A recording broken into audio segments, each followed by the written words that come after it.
Hey everyone, it's Hydro Pump here. This past weekend was YCS Orlando, so just want to give a quick shout out to all the friends I saw there and just new people I met. It was a good time. Anyways, for today I got a my pet deck here for Edison format. We have Koa'ki Meiru's. Now this is a deck that I had a deck profile for back in 2023, probably like a year and a half ago now. But yeah, this is always a deck I have a soft spot for. There's like a lot of really cool monsters and things you can play, and it's a lot of fun, really, and just kind of like tinkering with it, try to make it work. So the last build I had involved like Koa'ki Meiru Guardian, um, and Boulder, and it was a lot more focused on control. But this one today is kind of just like all out turbo, balls to the wall. So yeah, just gonna jump right into the deck profile and just kind of explain things. So starting off with the monsters, of course we have 3 Koa'ki Meiru Urnite. Oh, and one more thing. This deck is like just like probably one of the prettiest decks you can play in Edison format, just because of like all the high rarity stuff. Anyways, 3 Urnite. This is kind of like your go-to guy for the deck. 2000 attack. You can reveal an Iron Core from your hand to special summon a guy from your deck, level 4 lower, which is pretty good. And if he happens to stick around extra turns, you just kind of keep on getting pluses off him. So this guy is like pretty amazing. Love that guy. And then we got 3 Crusader. Not as important in this build, but you actually do get some nice utility because you're not really trying to like grind, so this effect doesn't really come up a whole lot. It kind of is a free +1 if he runs over something, and you do put a lot of stuff in the grave in this particular build, so he is pretty nice. And he's also a Beast Warrior that's a reveal for Urnite if it comes to it. So he's also just big at 1900. So Crusader's pretty nice. And we got 3 Koa'ki Meiru Drago. Yeah, this card's just like a powerhouse in Edison format because you have like the all the light and dark decks, and also just plays through like the hand traps of like Gores, Fader, Trag. So this guy really helps you OTK and guarantee OTK a lot of the time, and it's just really good at controlling the board, like I mentioned before. But we're playing a Koa'ki Meiru deck, might as well just play like one of the best ones. So in a way, you are playing like 6 Dragos in this deck if you want to access Drago through the Urnite. So that's pretty cool. And you have like a lot of cool ways to get Drago out, which I'll go out and talk about in a little bit. And then we got 3 Koa'ki Meiru Maximus. Now this is something kind of crazy. This guy, he's definitely like the boss monster of the deck. Essentially, he's kind of like Chaos Sorcerer, but he destroys. But something really cool about him is that he can attack the same turn. So it's kind of like a, I guess maybe like a BLS, I guess, just because he's 3000 stats, level 8. And pretty much you summon him by banishing one of your Iron Cores from your hand. But if you're summoning this guy, you're probably going for game that turn, or yeah, they're probably gonna be on the clock pretty quick. So this is kind of like your boss monster guy. He's actually really good, and you can help apply a lot of pressure. So you can destroy like any card on the field. So that's pretty nice. And then we got 3 Koa'ki Meiru Valafar. I don't know, one of those two. Anyways, this guy's pretty cool in this build too. Again, the end phase restriction isn't really like that crazy. You just have to ditch one of these or to the grave, which you can mitigate since it's one of the end phase effects. But again, a big guy, he can't be destroyed by trap effects, and he does piercing. So like if your opponent has a Reiko, he's gonna just take a ton of damage there. So this guy's pretty good. And the last monster is 2 Ancient Gear Dragon. we do play Gear Town in this build, so this guy kind of just fits the bill. He's level 8, 3000, pretty big, and works with the field spells, so that's kind of like the last monster there. Onto the spells, we play 3 Iron Core. This card is just really important. Just you have to have it in hand for Urnite, Maximus, and then if you have Valifar on the board chilling, you need so this card is just like really important to find, and since it's really important to find, and we are playing the 3 transport units still. I like this card. I know a lot of people don't. It's probably a little better in this build just because it's more of like a turbo build, and things just kind of flow a little easier. So if you're finding the Iron Core, that you can do those things, and it's actually kind of beneficial to put some things in grave, so you're okay with like ditching something to the grave. So yeah, I like this card. It's just really important to find your Iron Cores. And then we have 3 compression unit. Again, really important to find your cores, and this card is kind of like a destiny draw. You just need a Iron Core in your hand and a Koa'ki Meiru monster, any Koa'ki Meiru, so you can kind of just have like a bunch of draw power there. So that's pretty good. And again, it puts a guy in the grave, which can be relevant. And we got 3 trade-in. We play 8 level 8 monsters, so that's a pretty good amount. So you're playing like 6 draw spells, so it's pretty good. And then we got 3 terraforming, and I couldn't find another Gear Town, but we got 2 Gear Town and the Specimen Lab. So with 3 terraforming and all the draw power, you're able to find these cards pretty easily, and then these just equal more Gear Dragons. And we play the Specimen Lab.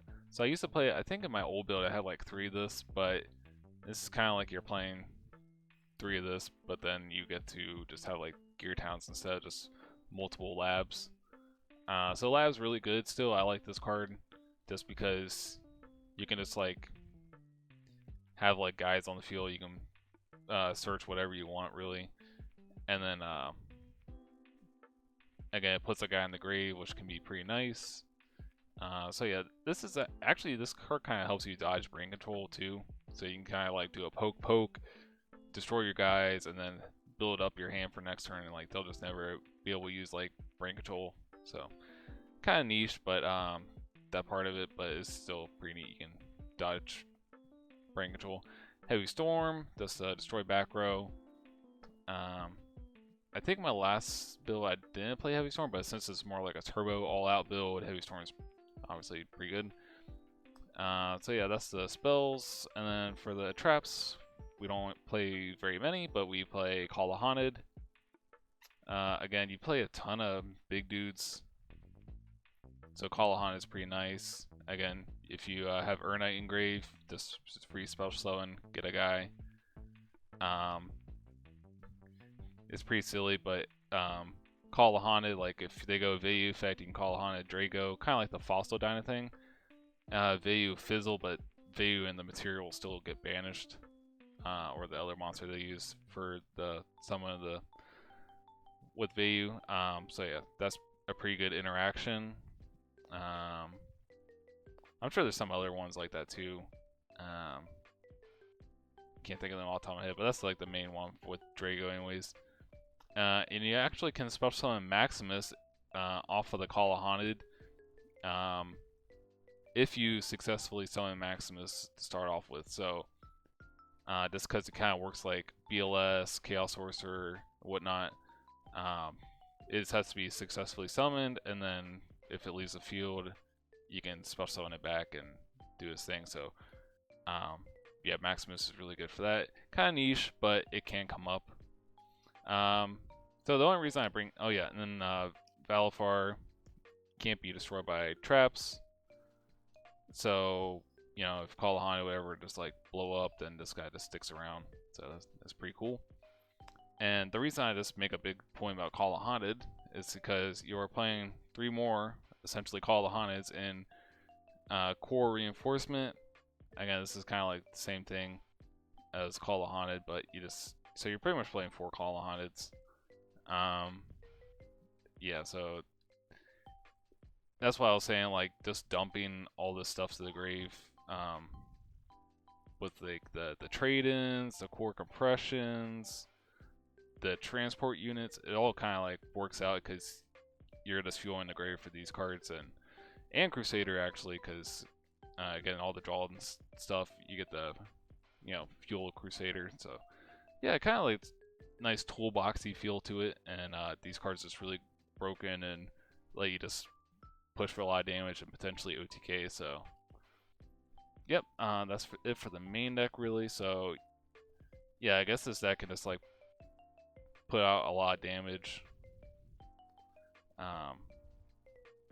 So pretty much if you happen to open like these two and like obviously Iron Core, a way to destroy Gear Town, and then like Urnite gets you this guy. So you can summon Urnite, and then effect of Urnite get guy, Maximus banish this, pop something, Gear Town, just go wild. So, and even this is like over 7,000 damage, so you're kind of putting them on a pretty big clock, or small clock. Anyways, for the sideboard, this kind of puts something together, but it could probably just be worked on still. But we got 3 Consecrated Light. Again, no conflicts here. Just against Blackwing, you slow them down where you can just... Something cool with this deck is that you can actually just kill Blackwings really quickly. So, or it can buy you like a turn or two, and then like they're probably just dead. We have Ancient Forest. I guess like Raikou decks, like you just flip up the Raikou, just run over it. They won't get the effect, and then they just have like a small guy on the field. So not sure how I feel about Ancient Forest, but that has potential.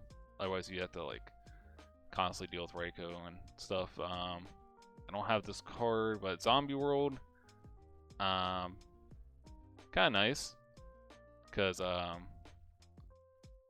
you don't have to worry about tribute summons. Your Gear Dragon, where he is you don't have to worry about him getting sucked up by Cyber Dragon. Well, you don't have to worry about that either if you have Drago up. But yeah, it's just like another searchable field spell because you do have the 3 terraforming, so you can have the Zombie World.